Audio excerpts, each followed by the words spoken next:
ನಮಸ್ಕಾರ ಎಲ್ರಿಗೂ. ಹೇಗಿದ್ದೀರಾ? ಎಲ್ಲರೂ ಚೆನ್ನಾಗಿದ್ದೀರಾ ಅಂತ ತಿಳ್ಕೊಂಡು ಈ ವಿಡಿಯೋನ ಸ್ಟಾರ್ಟ್ ಮಾಡ್ತಾ ಇದ್ದೀನಿ.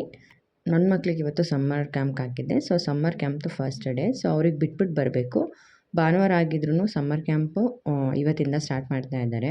ಅದ್ರ ಜೊತೆಗೆ ನಾನಿವತ್ತು ಡ್ರೈ ಗೋಬಿ ಮಾಡ್ತಾ ಇದ್ದೀನಿ. ಏನು ಸ್ಪೆಷಲ್ ಅಂತ ಬಂದು ಹೇಳ್ತೀನಿ. ಫಸ್ಟ್ ಅವರಿಬ್ರಿಗೂ ರೆಡಿ ಮಾಡಿಬಿಟ್ಟು ಇವತ್ತು ಕರ್ಕೊಂಡು ಹೋಗೋಣ ಅಂತ ಅಂದ್ಕೊಂಡಿದ್ದೀನಿ. ನನ್ನ ಚಿಕ್ಕ ಮಗಳದ್ದು ಇವತ್ತು ಫಸ್ಟ್ ಸ್ಕೂಲ್ ಅಂತಲೇ ಹೇಳ್ಬೋದು. ಅವಳು ಎಲ್ಲೂ ಬೇರೆ ಕಡೆ ಎಲ್ಲೂ ಹೋಗಿಲ್ಲ. ಸೊ ಅದಕ್ಕೆ ಫಸ್ಟು ಇಲ್ಲಿ ಬಿಟ್ಬಿಟ್ಟು ಬರೋಣ ಅಂತ ಹೋಗ್ತಾಯಿದ್ದೀನಿ.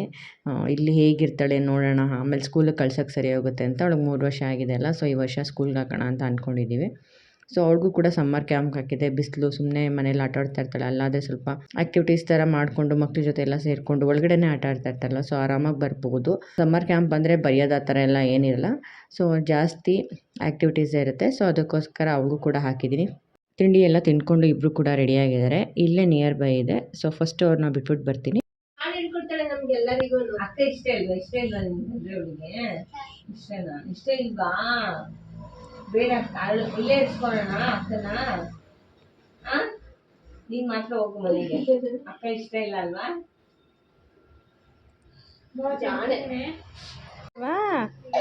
ಬಾಯ್ ಬಾಯ್ ಮಾ. ಓಕೆ ದೀಪ ಬರಲ್ಲ. ಅಮ್ಮ ಬಾಯ್ ಮಾಡು.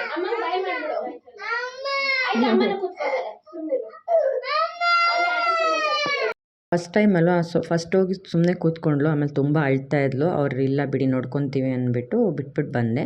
ನಾನಿವತ್ತು ಫ್ರೈಡ್ ರೈಸು ಮತ್ತು ಡ್ರೈ ಗೋಬಿ ಮಾಡಿದ್ದೀನಿ. ಫಸ್ಟೇ ಡ್ರೈ ಗೋಬಿನ ಸಪ್ರೇಟ್ ಮಾಡಿಕೊಂಡು ಆಮೇಲೆ ಫ್ರೈ ಮಾಡುವಾಗ ಮಿಕ್ಸ್ ಮಾಡ್ಕೊಬೇಕು. ಮಕ್ಕಳು ಕೂಡ ಇಷ್ಟಪಟ್ಟು ತಿಂದ್ಕೊಂಡು ಹೋದರು. ಸೊ ಇವಾಗ ನಾನು ಅಮ್ಮ ಇಬ್ಬರು ತಿಂತಾಯಿದ್ದೀವಿ. ಮತ್ತು ಡ್ರೈ ಗೋಬಿನ ಸ್ವಲ್ಪ ಜಾಸ್ತಿ ಮಾಡ್ತಾಯಿದ್ದೀನಿ. ಏನೋ ಗೊತ್ತಿಲ್ಲ, ನನಗೆ ಮಾಡಿ ಯಾರಿಗಾದ್ರೂ ಕೊಡ್ಬೇಕು ಅನಿಸ್ತಾ ಇತ್ತು. ನೆನ್ನೆ ಎಲ್ಲ ನಾನು ವರ್ಕ್ ಮಾಡ್ತೀನಲ್ಲ, ಅಲ್ಲಿ ತೊಗೊಂಡೋಗಿದ್ದೆ ನಮ್ಮ ಕೊಲೀಗ್ಸ್ಗೆಲ್ರಿಗೂ. ಇವತ್ತು ನಮ್ಮ ಅಕ್ಕಪಕ್ಕದ ಮನೆಯವ್ರಿಗೆ ತೊಗೊಂಡೋಗ್ತಾ ಇದ್ದೀನಿ. ನಮ್ಮಮ್ಮ ಏನಾದರೂ ಮಾಡಿದಾಗ ಏನು ಮಮ್ಮಿ ಎಲ್ರಿಗೂ ಮಾಡಬೇಕಾ ಅಂತ ಅನ್ಕೊತಾ ಇದ್ದೆ. ಬಟ್ ಯಾಕೋ ಇವತ್ತು ಗೊತ್ತಿಲ್ಲ, ನನಗೆ ನಾನೇ ಮಾಡಿಕೊಡ್ಬೇಕು ಅನಿಸ್ತಾ ಇತ್ತು. ಸೊ ಅದಕ್ಕೆ ಡ್ರೈ ಗೋಬಿ ಎಲ್ಲ ಮಾಡಿ ನಮ್ಮ ಅಕ್ಕಪಕ್ಕದ ಮನೆಯವ್ರಿಗೆಲ್ಲ ಕೊಡ್ತಾಯಿದ್ದೆ. ಎಲ್ಲರೂ ಇಷ್ಟಪಟ್ಟರು, ಚೆನ್ನಾಗಿದೆ ಅಂತ ಇದ್ರು. ನನ್ನ ಮಗಳೂ ತುಂಬ ಇಷ್ಟಪಟ್ಟಳು. ನಾನು ಗೋಬಿ ಮಾಡ್ತಾಯಿದ್ದೆ, ಜೊತೆಗೆ ಫ್ರೈಡ್ ರೈಸ್ ಮಾಡ್ತಾಯಿದ್ದೆ. ಮೊದಲನೇ ಬಾರಿಗೆ ನಾನು ಗೋಬಿ ಫ್ರೈಡ್ ರೈಸ್ ಮಾಡಿರೋದು. ತುಂಬ ಚೆನ್ನಾಗಿ ಬಂದಿತ್ತು, ಸಖತ್ತಾಗಿತ್ತು. ಸೊ ಅದಕ್ಕೋಸ್ಕರ ಇವತ್ತು ಈ ಥರ ಡ್ರೈ ಗೋಬಿ ಎಲ್ಲ ಮಾಡಿ ನಮ್ಮನೆ ಅಕ್ಕಪಕ್ಕ ಇದೆಲ್ಲ ಅವ್ರಿಗೆಲ್ಲ ಕೊಡ್ತಾಯಿದ್ದೆ. ಸಖತ್ ಖುಷಿ ಅನಿಸ್ತಾ ಇತ್ತು ನನಗೆ. ಇದು ಚಿಕ್ಕವನಿಂದನೂ ನಮ್ಮ ಅಜ್ಜಿ ಈ ರೀತಿ ಮಾಡ್ತಾಯಿದ್ರು. ಏನಾದರೂ ಮಾಡಿದ್ರೆ ಅಕ್ಕಪಕ್ಕದ ಮನೆಯವ್ರಿಗೆ ಕೊಡೋದು, ಅಕ್ಕಪಕ್ಕದ ಮನೆಯವ್ರು ಏನಾದ್ರು ಮಾಡಿದ್ರೆ ನಮಗೆ ಕೊಡ್ತಾಯಿದ್ರು. ಒಂಥರ ಚೆನ್ನಾಗಿ ಅನ್ನಿಸ್ತಾ ಇತ್ತು. ಸೊ ಇವತ್ತು ಆ ಫೀಲ್ನ ನಾನು ಎಂಜಾಯ್ ಮಾಡ್ಬೇಕು ಅನಿಸ್ತಾ ಇತ್ತು. ನಿನ್ನೆ ಇವತ್ತೆಲ್ಲ ಬರೀ ನನಗೆ ಹಂಗೆ ಅನಿಸ್ತಾ ಇತ್ತು ಕೊಡಬೇಕಂತ. ಮಾಡಿಕೊಟ್ಟೆ. ಅವರು ಖುಷಿ, ಸಖತ್ ಖುಷಿ ಆಯಿತು ನನಗೆ. ನನಗೊಂಥರ ನನಗೆ ಅಜ್ಜಿ ನಮ್ಮ ಜೊತೆ ಇದ್ದಾಗ ಹೆಂಗೆ ಫೀಲ್ ಆಗ್ತಾಯಿತ್ತು ಆ ಥರ ಫೀಲ್ ಆಗ್ತಾಯಿತ್ತು.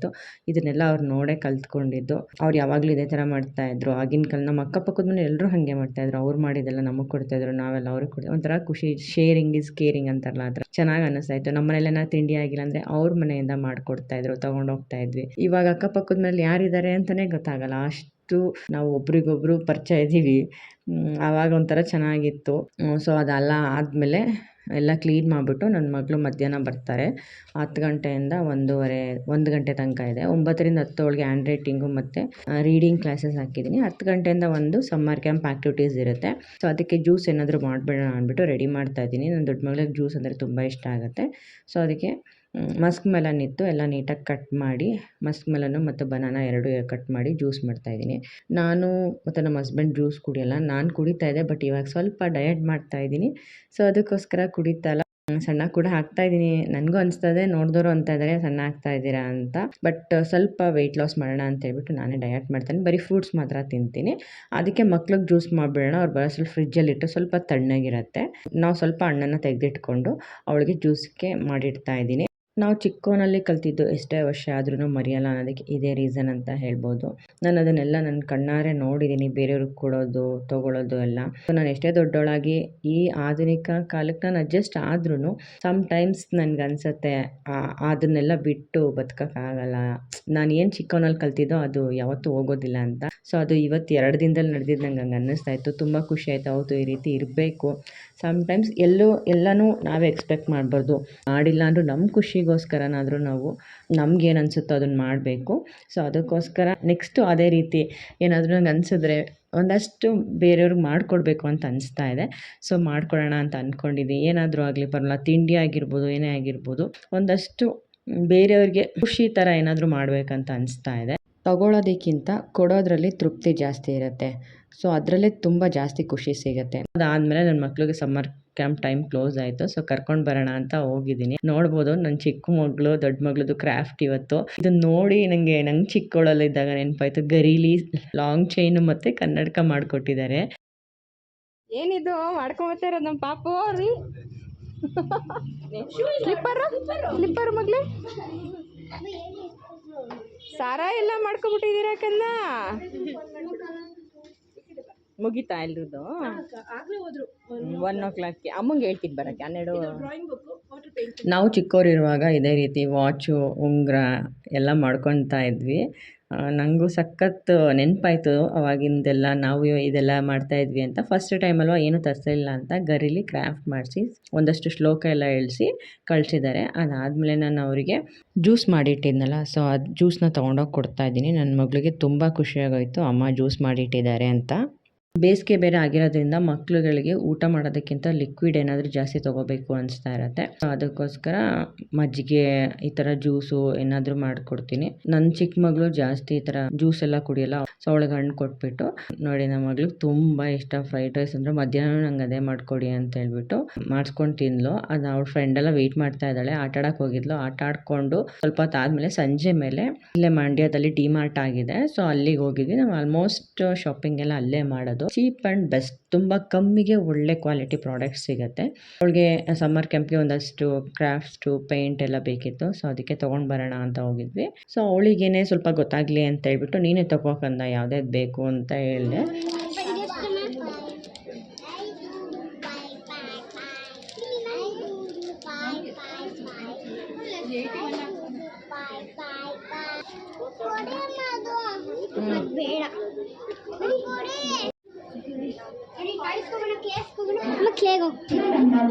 ಅವಳೊಂದಷ್ಟು ತಗೊಂಡು ಒಂದಷ್ಟು ಅವಳು ತಂಗಿಗೆ ತೋರಿಸ್ತಾ ಇದ್ಲು, ಇದು ಬೇಕಾ ಅಂತ. ಅದಾದಮೇಲೆ ಮನೆಗೆ ಒಂದಷ್ಟು ಸಾಮಾನು ಬೇಕಾಗಿತ್ತು. ಸೊ ಗ್ರಾಸರಿನೂ ತೊಗೊಳ್ಳೋಣ ಅಂತ ಹೇಳ್ಬಿಟ್ಟು ಲಾಸ್ಟ್ ಟೈಮೇ ಜಾಸ್ತಿ ತೊಗೊಂಬಂದಿದ್ದೆ. ಈ ಸಲ ಒಂದಷ್ಟು ಏನು ಖಾಲಿಯಾಗಿದೋ ಅದನ್ನು ಮಾತ್ರ ತೊಗೊಂಡು ಹೊರಡ್ತಾ ಇದ್ದೀವಿ. ಫುಲ್ ಈ ಸಲ ಸಮ್ಮರ್ ಕ್ಯಾಂಪ್ ಶಾಪಿಂಗ್ ಅಂತ ಹೇಳ್ಬೋದು. ಅದಾದಮೇಲೆ ಈಚೆ ಕಡೆ ಪಾಪ್ಕಾರ್ನು ಮತ್ತು ಸಾಫ್ಟ್ವೇರ್ ಅಂತ ಮಾಡ್ತಾ ಇರ್ತಾರೆ. ಸೊ ಪಾಪ್ಕಾರ್ನ್ ತೊಗೊಂಡು ಪ್ಯಾಕ್ ಮಾಡಿಸ್ಕೊಂಡು ಬಂದುಬಿಟ್ಟೆ, ಲೇಟ್ ಆಗಿಬಿಡುತ್ತೆ ಅಂದ್ಬಿಟ್ಟು. ಸೊ ಇಷ್ಟೆಲ್ಲ ಆದಮೇಲೆ ನೈಟು ಅಷ್ಟು ಊಟ ಮಾಡ್ಬೇಕು ಅನಿಸಿಲ್ಲ. ಅದಕ್ಕೆ ನನ್ನ ಮಕ್ಕಳು ಹೇಳಿದ್ರು ಅಮ್ಮ ಮೊಸರನ್ನ ತಿನ್ನೋಣ ಅಮ್ಮ ಸಾಕು ಅಂತ. ಸೊ ಅದಕ್ಕೆ ಹೆಂಗಿದ್ರು ಡ್ರೈ ಗೋಬಿ ಸ್ವಲ್ಪ ಇತ್ತು. ನಮ್ಮ ಮನೆ ಪಕ್ಕ ನಂದಿನಿ ಮನೆಯಲ್ಲ ಅವ್ರು ಬಂದಿರಲಿಲ್ಲ. ಸೊ ಅವ್ರಿಗೋಸ್ಕರ ಸ್ವಲ್ಪ ಎತ್ತಿಟ್ಟಿದೆ. ಅವ್ರು ಬಂದ ಮೇಲೆ ಡ್ರೈ ಗೋಬಿ ಹಾಕ್ಕೊಟ್ಟು ಅವ್ರಿಗೂ ಸ್ವಲ್ಪ ನಾವು ಹಾಕ್ಕೊಂಡು ಮೊಸರನ್ನ ಜೊತೆ ತಿಂತಾಯಿದ್ದೀವಿ. ಮೊಸರನ್ನ ಉಪ್ಪಿನಕಾಯಿ ಜೊತೆಗೆ ನೆಂಚ್ಕೊಳ್ಳೋಕೆ ಡ್ರೈ ಗೋಬಿ ಸಖತ್ತಾಗಿತ್ತು ಕಾಂಬಿನೇಷನು. ತಣ್ಣಗೆ ಬೇರೆ ಆಗ್ತಾಯಿತ್ತು ಮೊಸರನ್ನ ತಿಂತಾ ಇರೋದಕ್ಕೆ. ಹೆವಿ ಫುಡ್ ಅನಿಸಲ್ಲ, ಲೈಟಾಗಿತ್ತು ಫುಡ್ಡು. ಇವತ್ತಿನ ಡಿನ್ನರ್ ಇಷ್ಟ ಆಯಿತು. ಒಂದಷ್ಟು ಮನೆಗೆ ಸಾಮಾನು ತೊಗೊಂಡಿದ್ದೀನಿ. ಇದು ಪೌಡ್ರು ತೊಗೊಂಡೆ, ನೈಸಿಲ್ ಪೌಡರು. ಮಕ್ಕಳಿಗೆ ಸೆಕೆ ಆಗಿರೋದ್ರಿಂದ ಅವರು ಸ್ವಲ್ಪ ಬೇರುಗುಳ್ಳೆಗಳು ಜಾಸ್ತಿ ಆಗಿಬಿಡುತ್ತೆ. ಅದಕ್ಕೋಸ್ಕರ ಅದ್ರ ಜೊತೆಗೆ ದೀಪದ ಎಣ್ಣೆ, ಉದ್ದಿನಬೇಳೆ, ಓಸಲ್ಲೇ ಜಾಸ್ತಿ ತೊಗೊಂಡಿದ್ದೆ, ಇನ್ನೂ ಹಾಗೇ ಇದೆ.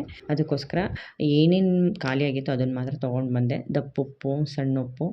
ಸೊ ಟಾಟಾ ಸಾಲ್ಟ್, ನನಗೆ ಟಾಟಾ ಕಂಪ್ನಿ ಸ್ವಲ್ಪ ಹೆಸರುಗಳನ್ನ ನೋಡಿ ತೊಗೊಳ್ಳೋದು ಯಾವುದೇ ಫುಡ್ ತೊಗೊಂಡ್ರು. ವೀಲ್ ಪೌಡರು ಮತ್ತು ಕಡಲೆ ಹಿಟ್ಟು ಖಾಲಿಯಾಗಿತ್ತು. ಸೊ ಅದಕ್ಕೋಸ್ಕರ ನಾನು ಗೋಬಿ ಮಾಡುವಾಗ ಮೈದಾ ಹಿಟ್ಟೆಲ್ಲ ಯೂಸ್ ಮಾಡಲ್ಲ, ಕಡಲೆ ಹಿಟ್ಟೆ ಯೂಸ್ ಮಾಡೋದು. ಸೊ ಅದಕ್ಕೆ ಕಡಲೆ ಹಿಟ್ಟೆಲ್ಲ ತೊಗೊಂಡೆ. ಇನ್ನು ನನ್ನ ಮಗಳದ್ದು ಕ್ರಾಫ್ಟ್ಸು, ಗಮ್ಮು, ಕ್ಲೇ, ಸುಮಾರು ಆರ್ಟ್ ಆ್ಯಂಡ್ ಕ್ರಾಫ್ಟ್ಸ್ ಎಲ್ಲ ಚೆನ್ನಾಗಿ ಮಾಡಿಸ್ತಾರೆ. ಆಮೇಲೆ ಕಲರ್ ಪೇಪರ್ಸ್ಗಳು ಒಂದು 2-3 ಶೀಟ್ಸು, ಒಂದು 7-8 ಕಲರ್ ಇರುತ್ತೆ ಅನ್ಸುತ್ತೆ, 6-7 ಕಲರು. ಸೊ ಅದು ಮತ್ತು ವಾಟ್ರ್ ಪೇಂಟ್ ಬೇಕು ಅಂದರು. ಬಟ್ ಈ ಪೇಂಟ್ ಎಲ್ಲ ಅಂದ್ಲು. ಆಮೇಲೆ ಬೇರೆ ಪೇಂಟ್ ತೊಗೊಂಡ್ವಿ. ಬಟ್ ಅಲ್ಲಿ ತಂದುಬಿಟ್ಟಿದೆ ಅಂತ ಹಾಗೆ ಇಟ್ಕೊಂಡೆ. ಮತ್ತು ಕಾಲಿದು ಡ್ರಾಯಿಂಗ್ ಶೀಟು. ಸೊ ಅದರಲ್ಲೆಲ್ಲ ಡ್ರಾಯಿಂಗ್ ಮಾಡಿಸ್ತಾರೆ, ಚೆನ್ನಾಗಿ ಮಾಡಿಸ್ತಾರೆ. ನಾನು ಲಾಸ್ಟ್ ಟೈಮ್ ನನ್ನ ಮಗಳು ಹೋಗಿದ್ದ ಬುಕ್ ಹಾಗೆ ಇಟ್ಟಿದ್ದೀನಿ, ತುಂಬ ಚೆನ್ನಾಗಿ ಬಂದಿದೆ. ಅದ್ರ ಜೊತೆಗೆ ನಾನು ಹ್ಯಾಂಡ್ ರೈಟಿಂಗ್ ಕ್ಲಾಸಿಗೆ ಸೇರಿಸಿದ್ದೀನಿ ಅಂತ ಹೇಳಿದ್ನಲ್ಲ. ಸೊ ಅದಕ್ಕೆ ಕನ್ನಡ, ಇಂಗ್ಲೀಷು ಮತ್ತು ಹಿಂದಿ ಕಾಪರೇಟಿಂಗ್ ಥರ ಕೇಳಿದರು. ಸೊ ಅದಕ್ಕೆ ಅದು ಕೂಡ ತೊಗೊಂಡಿದ್ದೀನಿ. ಹ್ಯಾಂಡ್ ರೈಟಿಂಗ್ ಸ್ವಲ್ಪ ಇಂಪ್ರೂವ್ ಆಗಲಿ. ಅವಳು ಸ್ವಲ್ಪ ಹ್ಯಾಂಡ್ ರೈಟಿಂಗು ನನಗೆ ಅಷ್ಟು ಸ್ಯಾಟಿಸ್ಫ್ಯಾಕ್ಷನ್ ಇಲ್ಲ, ಒಂದು ಸ್ವಲ್ಪ ಗಜಿ ಥರ ಬರ್ತಾಳೆ. ಅದಕ್ಕೋಸ್ಕರ ಅದನ್ನು ತರಿಸಿದೆ. ಆಮೇಲೆ ಇದೊಂದು ಪೌಚ್ ತೊಗೊಂಡೆ. ಮೊದಲೊಂದು ಸಲ ನೋಡಿದಾಗ ಬರೀ ಪಿಂಕ್ ಇತ್ತು, ಈ ಸಲ ಫಸ್ಟ್ ಟೈಮ್ ಬ್ಲ್ಯಾಕ್ ಇತ್ತು. ಒಂದೇ ಒಂದಿತ್ತು, ಬಟ್ ಚೆನ್ನಾಗಿತ್ತು. ಅದಕ್ಕೆ ಇದೊಂದು ತೊಗೊಂಡು ಬಂದೆ. ಏನಾದರೂ ಮೊಬೈಲ್ ಇಡೋಕ್ಕೂ ಆಗುತ್ತೆ, ಕೈಲಿ ಹಿಡ್ಕೊಳ್ಳೋದಕ್ಕೆ, ಇಲ್ಲಾಂದರೆ ಏನಾದರೂ ಥಿಂಗ್ಸ್ ಕ್ಯಾರಿ ಮಾಡೋಕ್ಕಾಗುತ್ತೆ ಅಂತ ಹೇಳ್ಬಿಟ್ಟು. ಅದ್ರ ಜೊತೆಗೆ ಇದೊಂದು ಶೂ ತೊಗೊಂಡೆ. ತುಂಬ ದಿನದಿಂದ ಅನ್ಕೋತಾ ಇದ್ದೆ ನನಗೆ ಈ ಥರ ಶೂ ಬೇಕು, ಸ್ಯಾರಿ ಹಾಕೊಂಡಾಗ ನನಗೆ ಓಡಾಡೋದಕ್ಕೆ, ವರ್ಕಿಂಗ್ ಪ್ಲೇಸಲ್ಲಿ ಯೂಸ್ ಮಾಡೋದಕ್ಕೆ ಬೇಕು ಅಂತ. ಸೊ ಅದೊಂದು ಶೂ ತೊಗೊಂಡೆ. ಅದೊಂದು ತುಂಬ ಇಷ್ಟ ಆಯಿತು, ತುಂಬ ಚೆನ್ನಾಗಿ ಕಾಣಿಸ್ತಾ ಇತ್ತು.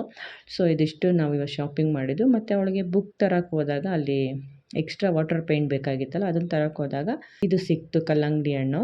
kg 10 ರೂಪಾಯಿ ಅಂತ ಹೇಳಿದ್ರು. 1-2 ಕಲ್ಲಂಗಡಿ ಹಣ್ಣು ತೊಗೊಂಬಂದೆ. ಊಟ ಎಲ್ಲ ಮಾಡಿಕೊಂಡು ಈಚೆ ವಾಕ್ ಮಾಡ್ತಾಯಿದ್ದೆ. ಇಲ್ಲಿ ನನ್ನ ಚಿಕ್ಕ ಮಗಳು ನೋಡಿ ನಂದಿನಿ ಅಮ್ಮನ್ನ ಮಲಗಿಸ್ತಾ ಇದ್ದಾಳೆ. ಮಲ್ಕೊಳ್ಳಿ ಅಂತ ಹೇಳ್ಬಿಟ್ಟು. ಅವಳು ಹಂಗೇನೆ ಯಾರು ತೊಡೆ ಮೇಲೆ ಮಲ್ಕೊಂಡ್ರೆ ಆರಾಮಾಗಿ ತಟ್ಟಿ ಮಲಗಿಸ್ತಾ ಇರ್ತಾಳೆ. ಸ್ವಲ್ಪ ಹೊತ್ತು ಕಾಲು ನೋವು ಬಂದುಬಿಟ್ರೆ ಇಳಿಸ್ಬಿಡ್ತಾಳೆ, ಎದೊಳಿ ಅಂತ ಹೇಳ್ಬಿಟ್ಟು. ಎಷ್ಟು ಚೆನ್ನಾಗಿ ಮಲಗಿಸ್ತಾ ಇದ್ದಾಳೆ. ನಂದಿನಿ ಅಮ್ಮನು ತಟ್ಟವ ಅಂದ್ಕೊಂಡು. ಮಕ್ಕಳು ಹಿಂಗೆ ಚಿಕ್ಕವ್ರು ಇರುವಾಗಲೇ ಚೆನ್ನಾಗಿ ಅನಿಸುತ್ತೆ. ಇದೆಲ್ಲ ಆದಮೇಲೆ ನಂದಿನಿ ಅಮ್ಮ ಹಾಡೆಲ್ಲ ಹಾಕ್ಕೊಟ್ರು. ಸ್ವಲ್ಪ ಹೊತ್ತು ಡ್ಯಾನ್ಸ್ ಕೂಡ ಮಾಡಿದ್ರು ಇಬ್ರು. ನನ್ನ ಮಗಳು ಅಲ್ಲಿ ಡ್ಯಾನ್ಸ್ ಕೂಡ ಹೇಳ್ಕೊಡ್ತಾರೆ. ಅವ್ಳಿಗೆ ಹೇಳ್ಕೊಟ್ರೆ ನೆನಪಿರುತ್ತೆ, ಇಲ್ಲಾಂದರೆ ಅವಳು ಓನಾಗಿ ಏನು ಅಷ್ಟು ಗೊತ್ತಾಗಲ್ಲ. ಸೊ ಇವಾಗೆಲ್ಲ ಅಲ್ಲಿ ಡ್ಯಾನ್ಸ್ ಹೇಳ್ಕೊಡ್ತಾ ಇದ್ದಾರಲ್ಲ, ಮಾಡ್ತೀವಿ ಅಂದ್ಬಿಟ್ಟು ಇಬ್ಬರು ಮಾಡ್ತಾಯಿದ್ರು. ನನ್ನ ಚಿಕ್ಕ ಮಗಳು ಸಮ್ಮರ್ ಕ್ಯಾಂಪಿಂದ ಬಂದ್ಬಿಟ್ಟು ಇಲ್ಲ ನಾನು ಹೋಗಲ್ಲ ಮತ್ತೆ ಅಂತ ಇದ್ಲು. ಬಟ್ ಅವಳು ಇನ್ನೂ ಪಾಪ ಚಿಕ್ಕವಳಲ್ವ, ಒಂದ್ಸಲ ಹೋಗಿ ಅಭ್ಯಾಸ ಆಗದೆ ಇರೋದ್ರಿಂದ ಹೋಗಲ್ಲ ಅಂತ ಅಳ್ತಾ ಇದ್ಲು. ಸರಿ ಹೋಗ್ಲಿ ಬಿಡಪ್ಪ ಅಂತ ಹೇಳ್ಬಿಟ್ಟು ಸುಮ್ಮನಾದ್ವಿ. ಸಮ್ಮರ್ ಕ್ಯಾಂಪಲ್ಲಿ ಇವತ್ತು ಏನಾಯಿತು ಅಂತ ಒಂದು ಸ್ಮಾಲ್ ಗ್ಲಿಮ್ಸ್ ಒಂದು ಸ್ವಲ್ಪ ವೀಡಿಯೋ ಹಾಕಿದ್ದೀನಿ. ಸೊ ಪ್ರತಿದಿನ ವೀಡಿಯೋ ಕಳಿಸ್ತಾರೆ ಅಲ್ಲಿ ಏನೇನು ಮಾಡಿದ್ವಿ ಅಂತ ಹೇಳ್ಬಿಟ್ಟು.